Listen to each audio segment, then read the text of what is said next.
Fifşhaşraf Ua. İyi akşamlar sevgili Mole video izleyicileri.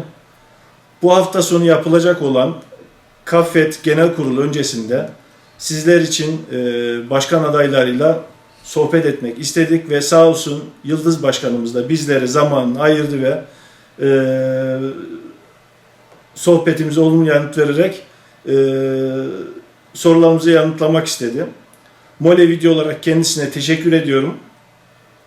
Öncelikle tekrar teşekkür ederim Sayın Başkanım, Yıldız Hanım teşekkür ederim bizlere zaman ayırdınız diyerek. Sorularımız uzun, o yüzden hemen sorulara geçmek istiyorum efendim. Peki. Siz liste hazırlarken neden aday oldunuz? Tekrar ve 2 yıllık süreçte en çok başarmak istediğiniz husus konu nedir? Evet. Öncelikle son dönemlerde yaptığımız bazı projeler vardı. Bu projeleri hayata geçirmemiz gerekiyordu. Bu nedenle yeniden aday olduk. Listemizi hazırlarken geçmişteki projeleri yönetim kurulundaki arkadaşlarla birlikte başlamıştık. Dolayısıyla bazı arkadaşlarımızla devam ederken mazereti olan arkadaşların yerine de yeni arkadaşlar aramıza katıldı. Onlarla birlikte devam ediyoruz.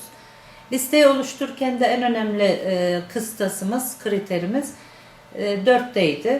Demokrat, deneyimli, dinamik, duyarlı arkadaşlar olsun istedik ama bölgelerimizden olsun istedik. Dolayısıyla tüm bölgelerimizdeki başkanlarımızla diyalog içine girdik. Bölgelerinden bizim kıstaslarımıza uygun arkadaşları seçmelerini rica ettik. Ve biz listemizi böyle oluşturduk. Bölge başkanlarımızla birlikte. Evet, aslında ikinci sorumu da bu arada cevaplamış oldunuz. Yönetim listesini oluştururken nelere dikkat ettiniz? Hangi hususlara önem verdiniz? Kıstaslarınız nelerdi acaba diye sormak istiyordum ki buna ayrıca bir ekleme yapmak istiyor musunuz efendim? Yok, yönetim kurulu seçimimizi bu şekilde yaptık. Anlıyorum. Yani bölge dernekleriyle yine iletişim sağlanarak bu liste oluşturdu. Peki sizce geride kalan Kaffet yönetim kurulları bu derece başarısız mı ki bu derecede eleştiri alıyor? Malum sosyal medya olsun veyahut da diğer toplantılarda olsun eleştiriler bir hayli oluyor. Şöyle de açacak olursam, mesela Kaffet saygın, yenilikçi, ilkeli, eleştiriye açık bir kurum değil mi acaba? Bu insanların bakış açısına göre değişir tabii. Biz eleştirilere sonuna kadar açığız aslında. Eleştiri insanları güçlendiren bir şeydir. Sizin dışarıdan kendinizi görmenizi sağlar. Bu nedenle kendi adıma da söylüyorum. Eminim arkadaşlarım ve önceki yönetimler de bu görüştedir. Eleştiri sıkıntılı bir şey değil aslında. İnsana çok şey katar. Ama eleştiriler bilinçli eleştiri ise, yapıcı eleştiri ise böyledir. Bu eleştirilerin özellikle sosyal medyada yapılan eleştirilerin pek çoğunun aslı yok. Konunun arka yapısını, konunun şeklini, nedenini bilmeden de eleştiren arkadaşlarımız var. Hatta çok acımasızca eleştiri yapanlarla birebir görüştüğümüzde özür dileyenler de oldu. Yani biz eleştiri derken sosyal medyada düzeyi düşük eleştirileri zaten çok ciddiye almıyoruz. Ama bunun dışında bütün eleştiriler bizim için kıymetlidir. Şeffaf mı? Evet. Şöyle düşünüyorum. Yani şeffaf derken neyin kastedildiğini bilmem gerekiyor. Sadece bir iki şeyin üzerinde yoğunlaşıp bütün federasyonun çalışmalarını bunun üzerinden burada bir şeffaflık yoktu. Federasyon şeffaf değildi gibi bir şey yapmak da doğru değil. Bu şekilde yaftalamak da doğru değil. Biz yaptığımız bütün çalışmaları web sitemizde yayınlıyoruz. Genel kurullarımızı da web sitesinde yayınlıyoruz. Mümkün olduğunca da açıklık getiriyoruz. Ama genel kurulda konuşulan her şey de web sitesinde yayınlanacak diye bir şey yok. Hiçbir kurumda böyle bir uygulama yok. Onun dışında belki sıkıntı şuradan kaynaklanıyor ki biz bu sene ona çok önem veriyoruz da. Bölgelerle yaptığımız iletişim, bölgelerden gelen arkadaşların buradaki görüşleri, buradaki alınan kararları bölgelerinde anlatmaları gerekiyor. Evet. Bunlar oralarda anlatılamıyorsa, buralara iletilemiyorsa eksik kalan taraflar oluyor. Yani biz bir kurumuz. Kurumun bir işleyişi olması lazım. Kurum bireysel olarak herkese tek tek bilgi vermez. Kurum yaptığı işleri sosyal medyadan anlatmaz. Kurumun bir sistemi vardır. Kurumun bir kendine ait sitesi vardır. Bu sitede anlatır. Kurumun kendi iç işleyişi vardır. Kurumun bu işleyişinin bir bilgi aktarım şekli vardır. Bu yolla aktarım yapılır. Şimdi bütün insanlara bizim tek tek bilgi vermemiz mümkün değil ki. Bunu gittiğimiz bölgelerde de gördük. Sen Maraş bölgesinde böyle bir şey sohbet arasında oldu. Dedim ki siz kendi bölgenizdeki arkadaşlara sordunuz mu bu bana sorduğunuz konuyu? Yok, sormadık. Peki sayfamıza baktınız mı?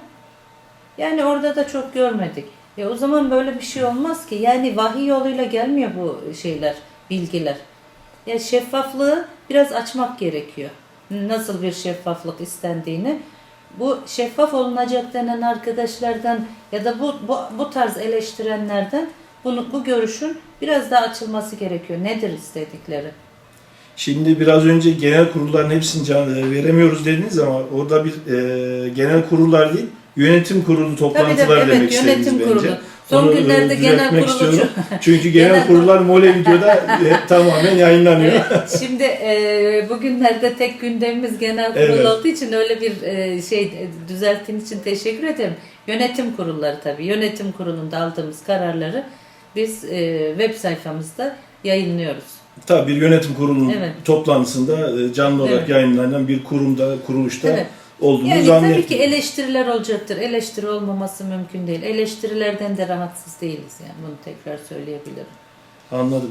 Peki eleştiriler deyince hemen bir eleştirisel bir konuya daha giriş yapmak istiyorum. Kafed'in DÇB ile durumu şu anda tam olarak nedir? Bundan önceki yönetim kurullarında farklı olarak olaylar yaşandı ve en son olarak da ilişkiler donduruldu denmişti. Fakat onun akabinde genel kurula da katılımlar oldu ve bu da oldukça eleştiriye sebebiyet verdi kurum Kafed'e. Kafet'te şu anda bildiğim kadarıyla Dünya Çerkez Birliği'nde, kısa adıyla DÇB diyorum ama bazen lütfen yanlış anlaşılmasın. Dünya Çerkez Birliği'nde bir delege veyahut da üye ile yer aldığını biliyorum. Kafet lakin DÇB ile şu anda durumu tam olarak nedir? Seçim akabinde seçilirseniz Dünya Çerkez Birliği ile ilişkilerimiz nasıl olacak? Nasıl bir yol izlenecek? İlişkilerimiz dondurulacak mı? İlerleyecek mi? Yönetici, özür dilerim, üye sayımız, delege sayımız artacak mı gibi? Evet. Şimdi şöyle, öncelikle DÇB bizim bir Kafet geleneğinin, Kafet'in kuruluşundan önce de olsa bir Kafet geleneğinin üyesi olduğu ve kurucu üyesi olduğu bir kurum. Bu sizin söylediğiniz soruların hepsi aslında bir süreç. Yani bizim yönetim dönemimizden önce de başlamış bir süreç. Askıya alınması da o süreçte olmuş. Yaşanan sıkıntılar o dönemde olmuş ve bir süreç gelişmiş. Biz yeniden yönetime geldiğimizde askıya alınmasının bir yanlış olduğunu söylemiyorum. O dönemde alınmış bir karar. O günkü şartlar gereği de alınması gerekiyordu onların görüşlerine göre. Askıya alınmış. Ancak yeni yönetim geldiğinde DÇB'de bir seçim sürecine girmişti. Biz dedik ki seçim sürecinde biz bu seçim sürecine müdahil olmak adına DÇB ile bu ilişkileri yeniden bir gözden geçirelim. Bunun üzerine işte Almanya'da bir görüşme yapıldı. Bunun üzerine Almanya'dan sonra da Türkiye'de bir toplantı yapıldı. Evet. Biz bu toplantıyı da yaparken aslında herkese açık bir toplantı yapmak üzere de çok özen gösterdik. Yani sadece oraya gelen DÇB ya da DÇB Başkanı Havuti değil, oraya diasporadaki diğer derneklerimizin de yöneticileri geldi. Dolayısıyla DÇB ile ilgili sorusu olanların, rahatsızlığı olan herkesin sorabileceği bir ortamdı. Böyle bir ortam hazırlamak istemiştik ve dünyada belki de ilk kez DÇB toplantısı herkese açık yapıldı. Yani bir yönetim kurulu toplantısı tüm katılımcılara açık yapıldı. Ama çok katılım da olmadı. Yani buradaki bundan sonra da yine seçimler oldu. AUTİ'nin seçimi gerçekleşti. Ama biz o günkü DÇB delegelerinin şeyiyle yönetime katkı sağlanmadı. Ama sadece bir kişinin gözlemci diyelim ki gözlemci diye bir statü yok aslında. Bir yönetim kurulu üyesi ile DÇB ilişkileri sürdürüldü. Sonrasında da az önce dediğim gibi toplumdan gelen eleştirileri dinlemek ve değerlendirmek durumundasınız. Biz bununla ilgili olağanüstü genel kurul yaptık. Olağanüstü genel kurula gitmeden önce de hem DÇB yanlısı hem DÇB karşıtı görüşlerden yazılar topladık. Bunları değerlendirdik. Olağanüstü genel kurulda da bu da geçerli ya da geçersiz, hani bunun üzerinde de ayrıca tartışmak gerekebilir. Onu şey yapmak istemiyorum ama orada da devam yönünde bir karar çıktı diyebiliriz. Yani sonuçta herkes kabul etti burada DÇB ile devam edilmesi konusundaki kararı. Ya DÇB'yi şu anda biz kurduğumuz sivil toplum kuruluşu gibi görürsek yanılgıya düşeriz. DÇB hepimiz de biliyoruz artık bir sivil toplum kurumu değil. DÇB farklı bir kuruma da evrildi. Ama sonuçta bizim DÇB ile anavatanla ilişkilerimizi güçlendirmek için DÇB ile de ilişki içinde olmamız gerekiyor. Yani DÇB'den çıkmak çıkmamak, bunların yeniden tartışmasını yapmak da çok doğru değil. Zaten bunların tartışması yapılmış. Ama biz biliyoruz ki anavatanla ilişkilerde DÇB üzerinden ilişki kurmak daha sağlıklı oluyor. Kurmadığımız zamanlarda engellerle karşılaşıyoruz. Burada sadece DÇB ile mi anavatanla ilişki kuracağız? Hayır, orada Cumhuriyet'in başkanı var, bizim ilişki kurduğumuz diğer dernekler var. Bu dernekler üzerinden de ilişkiler kurulabilir, güçlendirilebilir. Ama DÇB orada olduğu sürece bizim diğer ilişkilerimiz de hep zayıflıyor. Dolayısıyla yeni dönemde bu DÇB ile ilgili konu yeniden gözden geçirilir. Sadece yönetim kurulu değil, DÇB ile ilgili daha geniş bir toplantı yapıp bir politika belirlenmesi gerekiyor. Yani bu sürekli savrulan bir şeyden çıkartıp bir politika belirleyip bu politika doğrultusunda da bana göre DÇB'nin içinde olunması da gerekiyor. DÇB ile ilişkilerimizi sürdüreceğiz diye düşünüyorum. Yıldız Hanım, yalnız biraz önce son genel kuruldan bir durumu belirtirken bir karar çıktı gibi bir görüş belirttiniz ama o genel kurulda ben de vardım. Delege olmama rağmen bir oylama kararı çıkmayınca oradan ben seslendim mesela salona. Ya temayül yapalım, en azından buradakiler Evet. ne düşünüyordu acaba diye. Benim fikrime göre orada yapılan bir kafetin tüzüğünde veyahut da dernekler masasının tüzüğünde tam olarak ne geçtiğini bilmiyorum. O konuda bir yorum bildiremem ama o arada yapılan bir temayül yoklaması gibi bir durumdu.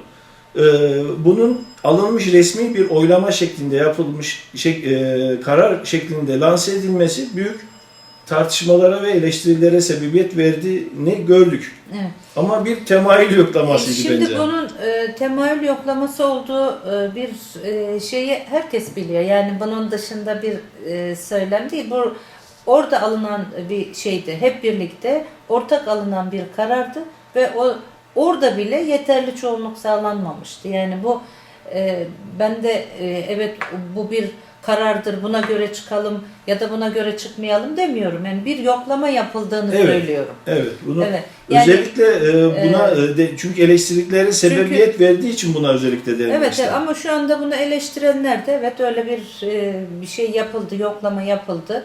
Toplumumuzda DÇB'nin içinde kalınması yönünde bir şey gösterdi de diyor bazı arkadaşlar.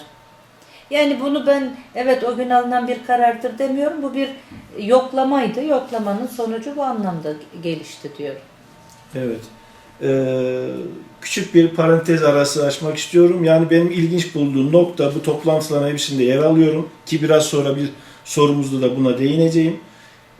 Bu tip fikirlere karşıt veyahut da lehte görüşlü olanların çoğu sosyal medyada yazarken maalesef oylamaya bile gelmiyorlar. Bu da ilginç bir konu olarak dipnot düşmek istiyorum. Onun akabinde Ya burada gerçekten çok tuhaf bir şey var. Sosyal medyadaki eleştirileri biz yanıtlasak da yanıtlamasak da hepsini çok takip ediyoruz. Neden ediyoruz? Toplumun sesi bizim için çok önemli. Oradan gelecek eleştiriler, beklentiler bizim için çok önemli.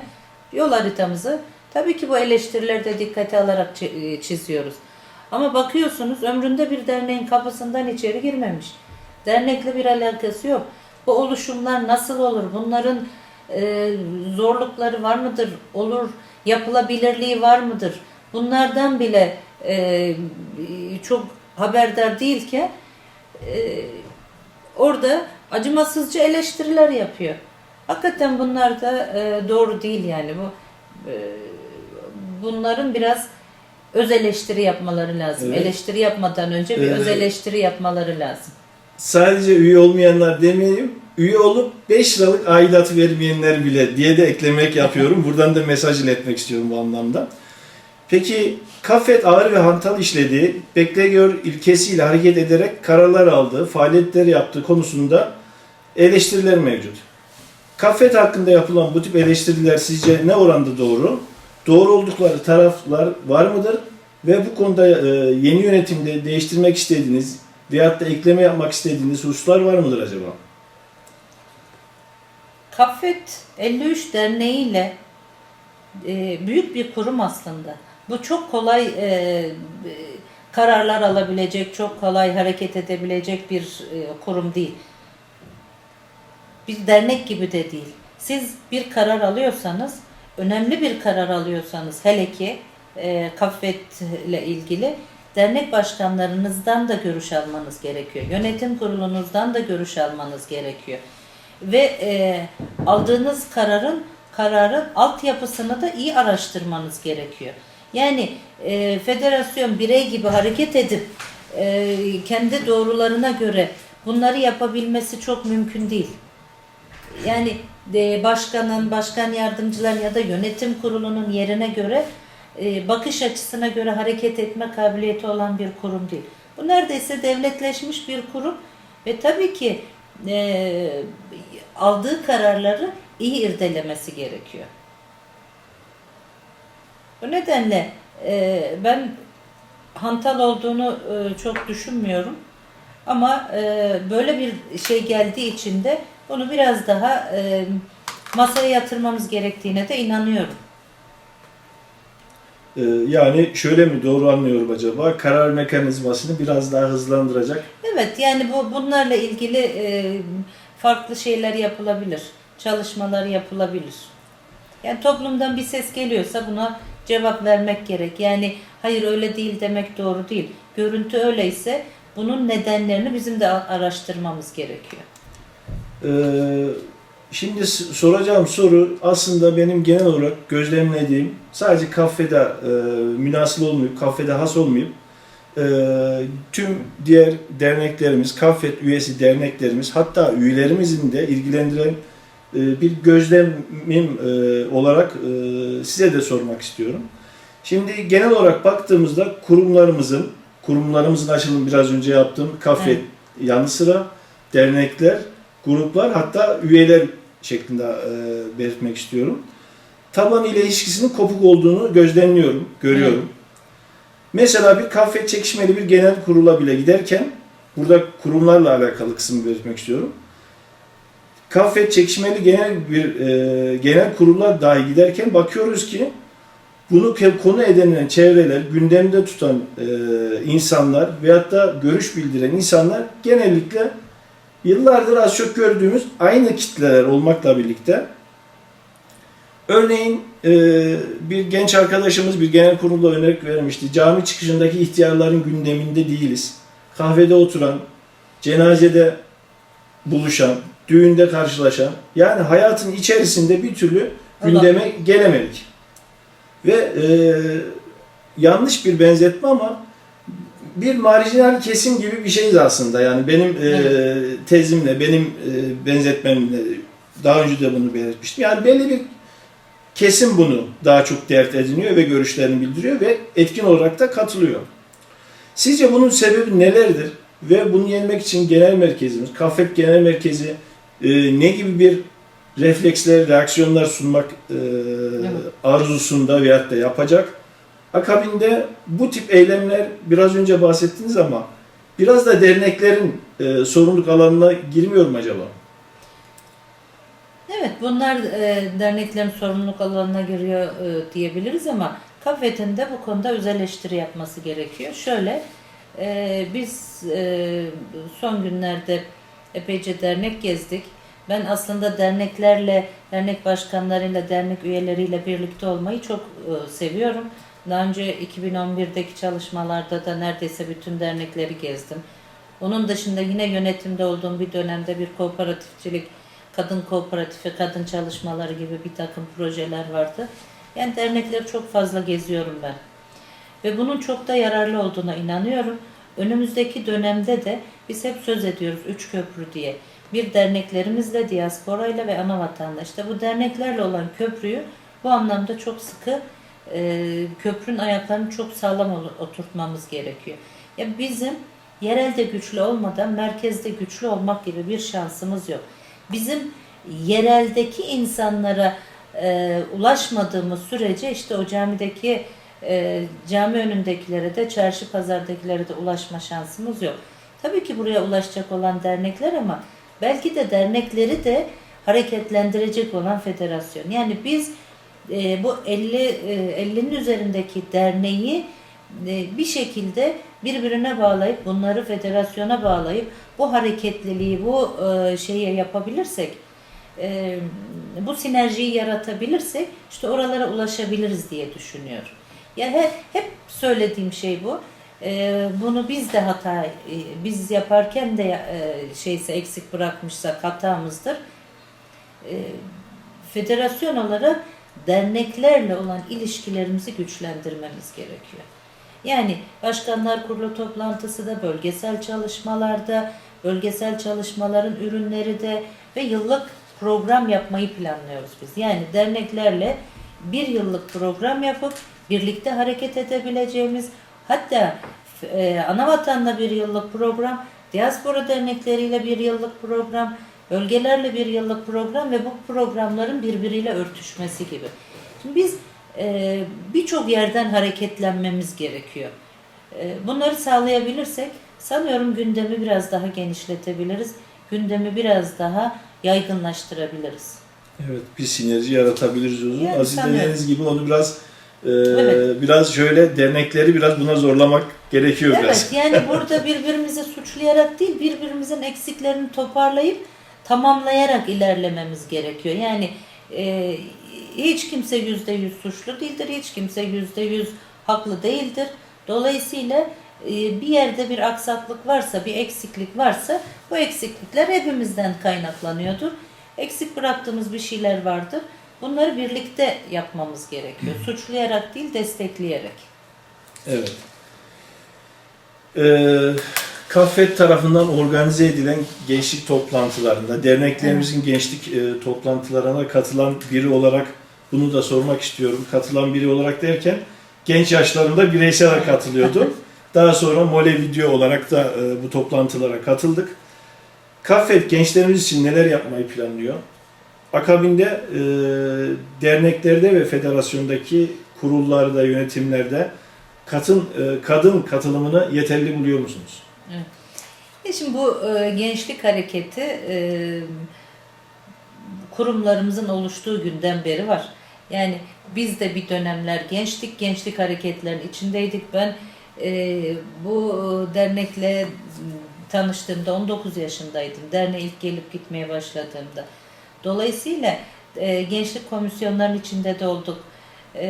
Şu anda her ne kadar unutmuşuz gibi görünse de o günler bizim için de çok keyifli, çok heyecanlı günlerdi. Dolayısıyla gençler her zaman biraz daha farklı fikirlere sahip olacaklardır. Bu benim her yerde söylediğim artık ezberlenmiş bir şey. Bana göre gençler bu toplumun özgür düşünceleridir. Dolayısıyla o düşüncelere bizim ihtiyacımız var. Ama bu düşünceler kendi başına güçlü olduğu kadar tecrübelerle örtüştüğü zaman daha da anlamlı, daha da güçlü olacaktır. Bu anlamda bizim gençlerle çok yakın bir şeyimiz olması lazım, birlikteliğimiz olması lazım. Sadece derneklerin içindeki gençlerimiz değil, ÜNÜKAF'larla derneklerin bir araya gelmeleri, bütün bunlar için yapılacak projeler var. Özellikle işte bir Avrupa Birliği projemiz var. Bu Avrupa Birliği projesini oluşturabilirsek hem Almanya'da hem Nalçik, Maykop, Çerkezk'te gençleri hem de diasporanın bütün bölgelerinde gençleri bir araya getirebileceğimiz, işte o gençlerin eğitim alabileceği, çalıştaylar yapabileceği bir programı biz Avrupa Birliği projesi olarak hazırladık. İlk müracaatımızda geçmedi ama bunun peşini bırakmış değiliz. Böyle bir şeyimiz var, bir projemiz var. Ama onun dışında biz Kapadokya'da yaptığımız çalıştayda gençlerin görüşlerini aldık, gençlerin isteklerini not aldık ve onların beklentilerini hem anavatanda hem de buradaki beklentilerini yerine getirebilmek için çalışmaları yapıyoruz. Anavatana gittik, orada gençlerin talep ettikleri bu work and travel gibi çalışmaları ne kadarını hayata geçirebiliriz? Orada kamplar yapabilir miyiz? Orayla buranın ortaklaşa yapacakları konferanslar, çalıştaylar yapabilir miyiz? Bunların hepsinin hazırlığını yaptık. Hani ola ki seçilirsek bunları hayata geçireceğiz inşallah. Yani bu gençlik artık eskisi gibi sadece derneğe şeşen oynamak için gelmiyor. Bizim gençliğimizde biz bize benzeyen insanlarla bir araya gelmekten çok keyif alırdık. Dolayısıyla dernekler bizim için çok güzel bir yerdi. Ama şimdi gençlerimizin dışarıda ilgilenecekleri, onların kendi ilgi alanına girecek çok fazla şey var. Dolayısıyla biz onların dünyasına girmek için biraz çaba sarf etmemiz gerekiyor. Evet. Yıldız Hanım, Kaffet genel kurullarını birçok kez Mole Video'da ben yayınladım. Ve burada bu genel kurullarda, katıldığım genel kurullarda gözlemlediğim bir hususu da paylaştıktan sonra asıl sorumu da sormak istiyorum. Şimdi genel kurullarda Hazirun cetvellerini birebir incelemiş olmasam da, yani şu an Kaffet'in kaç delegesi var onu da mülakat öncesinde tam sormadım, öğrenmedim ama 400 civarında bir delegesi mevcut iken en gündemli, en yoğun veyahut da başkan adaylıklarının, yani birden fazla adayının olduğu genel kurullarda bile katılımın en fazla, çünkü ben bunu özellikle geçmiş videolarımda izledim, 200 küsürlü katılım oldu mesela Yaşar Bey'in genel kurul seçiminde. Dünya Federasyon isminin Çerkez Dernekleri Federasyonu olması hususunda tartışmalı ve o günlerin gündeminde yer alan bir konuda tartışılarak kararlar bağlanacağı genel kurulda bile genel kurula katılım delege düzeyinde maalesef biraz önce belirtmiş olduğum sayılarda yer aldı. Onun akabinde piramidin altına doğru inmek istiyorum. Derneklerimizde mesela bazı derneklerimizde keza aynı şekilde 2000-3000 üyeli derneklerimize bakıyoruz. Aynı şekilde onlarda da ne kadar gündem yoğun, ne kadar çok adaylı listeler olsa bile 400-500 katılım gerçekleşiyor ki ve bu da rekor katılım, süper katılım gibi şekilde dile getiriliyor. Ve biraz daha piramidin aşağısına inerek bir de bakıyoruz ki bu 2000, 3000, 4000 veyahut da 500 artık bölgelere göre değişiyor derneklerin üye sayıları ama aidat bilincine haiz üyelerin sayıların oldukça az olduğunu maalesef gözlemliyoruz. Yani burada demek istediğim resmi bazda dernek delegesi olsun, onun akabinde derneklerimizdeki genel kurullara gelen üyeler olsun, derneklere üye kişilere kadar bir piramitten bahsetmek istiyorum ve burada maalesef katılıma bakıyoruz. En önemli gündemimizde bile hemen hemen %50, %60, %70 gibi bir potansiyele haiz. Evet. Acaba burada hayali bir kitlemiz mi var diye de ben yok bizim endişeye bizim iyi bir kitlemiz var aslında. Bizim iyi bir kitlemiz var. Hani piramit diyorsunuz ya, piramidin yukarıdan aşağı doğru biz yeni baştan bazı şeyleri gözden geçirmemiz gerekiyor. Yani az önce de söyledim, biz yerelde güçlü olmadan merkezde güçlü olamayız. Birçok şey var tabii, bunun nedenleri var, maddi imkansızlıklar var, yönetime gelen arkadaşların profesyonel değil de kendi iş zamanının, iş dilimin içinden ayırdığı zamanları buraya taşıma sıkıntıları var. Pek çok sıkıntı var yani bunu tabana yayamamak anlamında çok sıkıntı var. Kendini anlatamamak var. Tabii bilinç ve duyarlılığın her geçen gün azalması var. Asimilasyonun etkileri var. Şehirleşmenin etkileri var. Bütün bunları bizim tekrar masaya yatırıp bir gözden geçirmemiz gerekiyor. Yani üyelerimizin duyarlılığını nasıl arttırabilirizden başlamamız gerekiyor. Biz buralardan gelirsek, yani ben hep onu söylüyorum, bizim önce kendimizi vergilendirmemiz gerekiyor. Orada da şöyle bir şey var. Yani paranız varsa projeleri yerine getiriyorsunuz. Projeleri yerine getirdiğinizde kendinizi duyurabiliyorsunuz. Yani bunlar birbirinin içinden çıkıyor gibi ama gerçekten bu bilinci, bu duyarlılığı arttırmak da yine kurumların işi diye düşünüyorum. Buralarda nerelerde eksik kaldığımızı tekrar gözden geçirmemiz gerekiyor. Ve ben diyorum ki bu bölgecilik, dernekçilik, ortak çalışma bilinci, bütün bunları yeniden geliştirmemiz gerekiyor. Belki oralardan derneklere de ulaşabiliriz. Gerçekten 5 lira çok büyük bir para değil ve bunu defalarca denedik. SMS sistemleri koyduk, mail order'lar koyduk. Ama insanlar SMS'te bile 2 ay telefon faturasından 5 lira kesiliyor, 3. ay iptal ediyor. 5 lira, yani ben bilmiyorum şu aşamada 5 liranın kime ne kadar katkısı olacağını bilmiyorum. Ama bakıyorsunuz iptal ediyor. Yani ulaşılmamış bir insan değil. Ulaşılmış, razı edilmiş, telefonuna o sistemi yüklemiş ama 2 ay ödüyor. İlelebet mi ödeyeceğim diyor, iptal ediyor. Yani bunları bilmiyorum, herhalde biz yeterli heyecanı katamıyoruz ya da asimilasyonun çemberinde daha çok ezilmiş. Bilmiyorum, bunlar tekrar çalışmak lazım. Yani az önce dediğim gibi kimse kimseyi suçlayarak değil de hepimizin dönüp bir kendimize bakması gerekiyor. Her birimizin kendine göre hataları var. O hataları doğruya dönüştürürsek biz toplum olarak da bazı şeylerin üstesinden geliriz diye düşünüyorum. Bu soruya şöyle bir devam etmek istiyorum başkanım. Üye olarak bunu değerlendirdiniz. Lakin ben piramidin biraz daha yukarısına doğru gitmek istiyorum. Üye derneklerimizde yönetim kuruluna katılanların tabii ki kendi problemleri, kendi hayatında özel işleri, sağlık durumları vesaire gönüllülük esasıyla bu işlerin içinde yer alıyor. Lakin biraz önce de en başta da belirttiğim gibi 2 yılda bir yapılan, bunu özellikle belirtmek istiyorum. 2 yıl bunu federasyon dışında aslında dernekleri ilgilendiren bir konu ama böyle bir programda da dile getirmek istiyorum.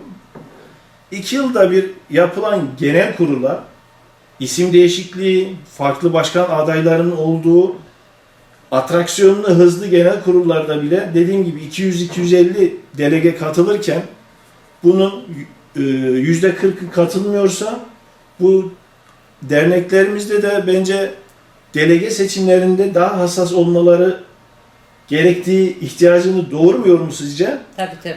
Ve yeni seçilecek KAFET Genel Kurulu'ndan sonra seçilirseniz şayet bu konuda derneklere yaptırımsal bir müeyyide demeyeyim de uygulamanız olacak mı acaba? Yani bunu böyle yapalım gibisinden.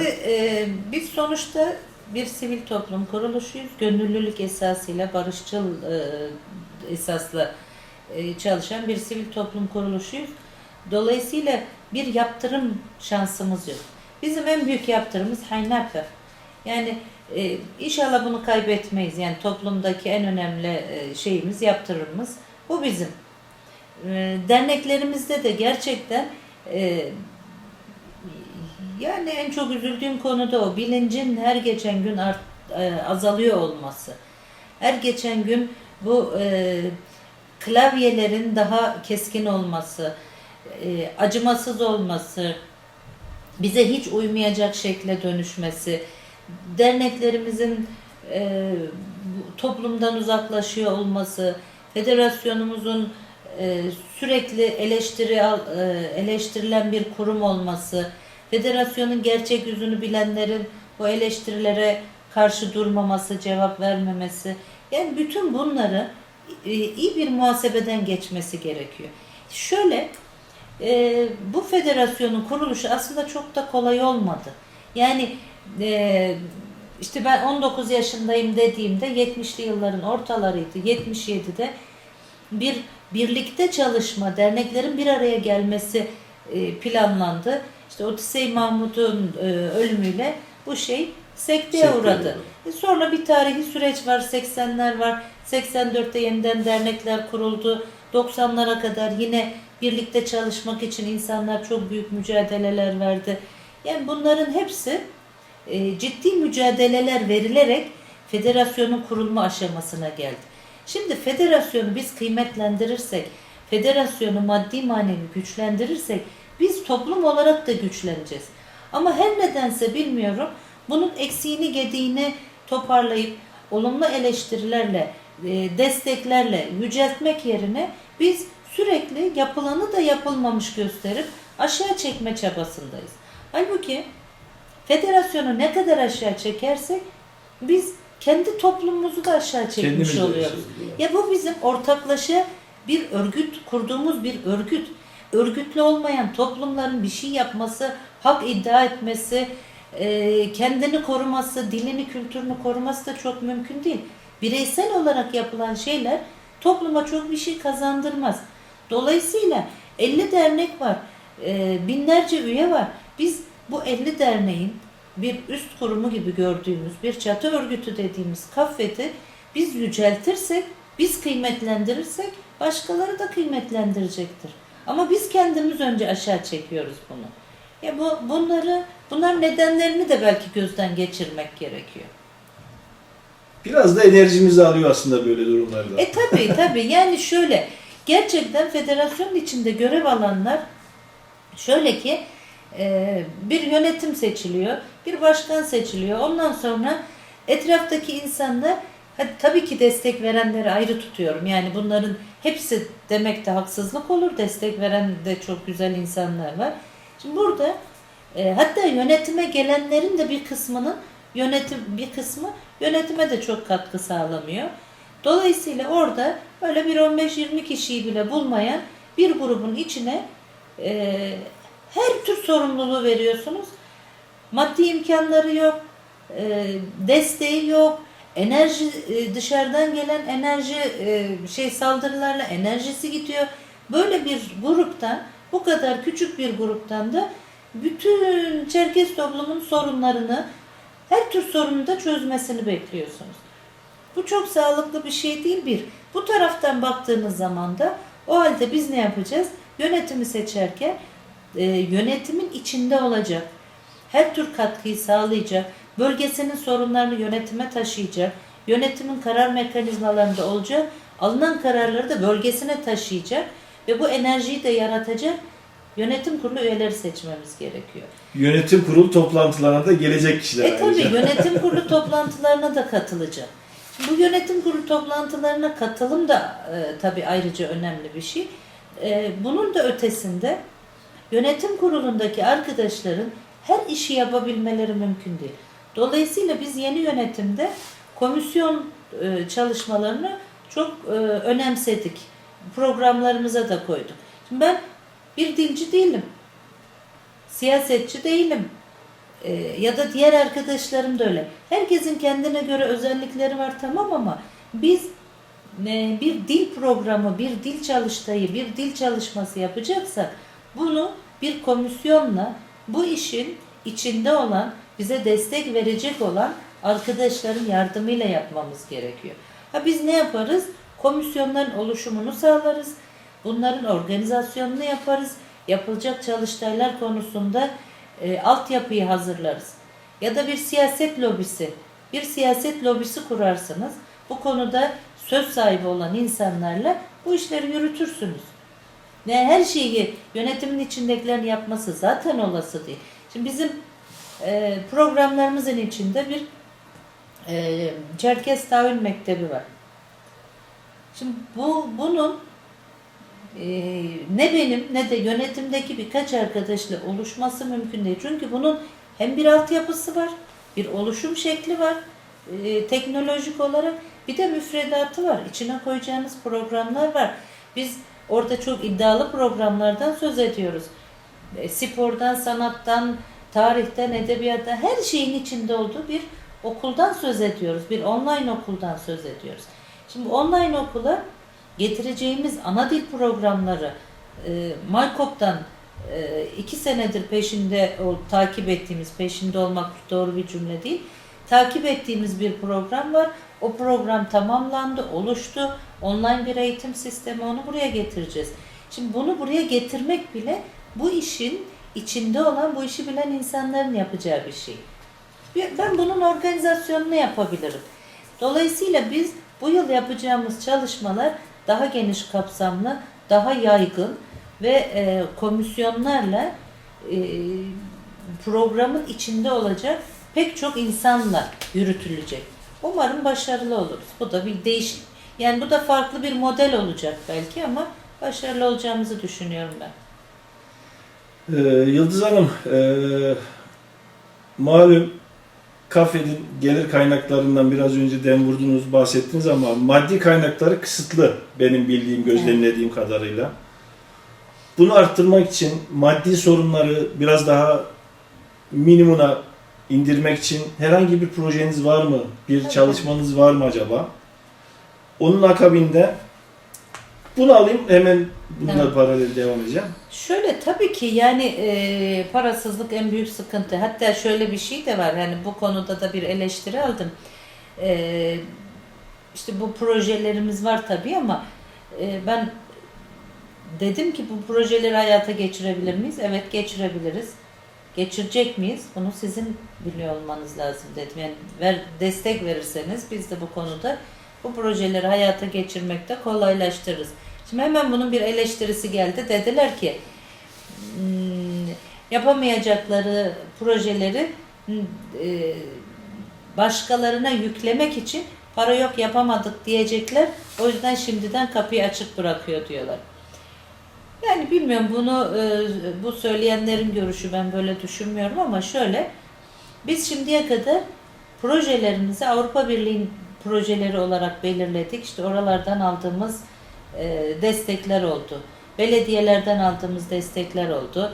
İşte UNESCO gibi, İçişleri Bakanlığı gibi projelerimizi oluşturabileceğimiz, projelerimize kaynak bulacağımız kurumlar oldu. Bunun dışında az da olsa yine destekçilerimiz var. İşte SMS'ler var, mail order'lar var. Bunların hiçbiri yeterli değil. Şimdi bizim bütün bunların yanı sıra, bu projeler tabii ki yine gündemde olacak. Bütün bunların yanı sıra kendimizi vergilendirmeyi öğrenmeliyiz aslında. Şimdi öncelikle bu var. Onun da dışında işte bu NART kart gibi ya da günümüz teknolojik şeyleri var. Mesela bir karınca sisteminden söz ettiler. Bunu araştırmayı planlıyoruz. Yani bütün derneklerimizi de içine alan bir sistem. Buna benzer birkaç çalışmamız var. Ama bunlar ne kadarını hayata geçirebiliriz onu zaman gösterecek. Şöyle bir şey var. Yine bu konuda bir eleştiri geldiği için söyleyeyim. Diyorlar ki işte bazı dernekler güzel bir program yaptı. Bunu Kafet yaptı mı? Güzel program dedikleri SMS. Biz bu SMS'i zaten uzun zamandır yapıyoruz. Duyurmak için elimizden geleni yapıyoruz. İşte az önce söz ettiğimiz 5 liralık telefon faturasının içine girecek olan 5 lira. Şimdi bu sistemi siz koyarsınız ama sistemin uygulayıcısı siz olmuyorsunuz. Dolayısıyla bu insanlar bu sistemi hareketlendirmiyorsa, şimdi yine bir arkadaş diyor ki sistemi koydu diyor 3 ay sonra gene işte bir süre sonra gene borç çıkarttı. Ya sen bu sisteme ayak uydurup sen düzgün ödemelerini yapsan sana niye borç gelsin? Öyle değil mi? Evet. Yani dolayısıyla bu sistemleri kurmak kadar uygulayıcılarını da ikna etmek gerekiyor herhalde. Bilmiyorum, umarım önümüzdeki dönemlerde yaptığımız çalışmalarla daha çok güven mi kazanırız bilmiyorum. Yani bu tabii önümüzdeki dönem yaptığımız çalışmalar derken ben her iki grup için de söylüyorum. Hani her kim seçilmişse aynı sorunları yaşayacak. Biz yaptığımız projeler, işte diğer arkadaşlarsa seçilecek olan, onların yaptığı projeler kabul görüyorsa belki toplumda bir hareketlilik olur. Yani 3 lira 5 lira kimseye dokunacak bir şey değil. Yapmayı planladığınız çalışmaları incelerken ilk okuduğunda Nartkart benzeri bir uygulamayı okuduğunda resmen tüylerim diken diken oldu diyebilirim. Çünkü bence bu bugüne kadar geçmiş tarihimizde yapılan en önemli ve en güzel bir çalışmaydı. Çeşitli gerekçelerle sonlandırıldı ama bu tarzda bir çalışma başlatırsa cidden harika olur, süper olur başkanım. Şimdi bunu yeniden çalıştık. O dönemde kart kullanma alışkanlığı çok oturmamıştı. Yani kart sisteminin belki de hayatımıza yeni girdiği dönemlerde. O yüzden o dönemlerde çok başarılı olamadı ama tabii bizim de şeyimiz oldu. Yani biz de kullanmadık. Toplumun da tabii şey oldu. İşte biliyorsunuz, birçoğu biliyordur. Bu Çölaşan'ın yazdığı yazılar filan, onların yani birçok etken oldu. Farklı dış etkenlerle tabii, de, iç etkenlerle de sonuç kavuştu ama şimdi kart sistemi çok hayatımıza girdi. Çok alıştık kartla. Yani neredeyse para taşımaz olduk. Evet. Kart kullanıyoruz hepimiz. Dolayısıyla bunlar hayata geçerse sanıyorum olur. Yani bu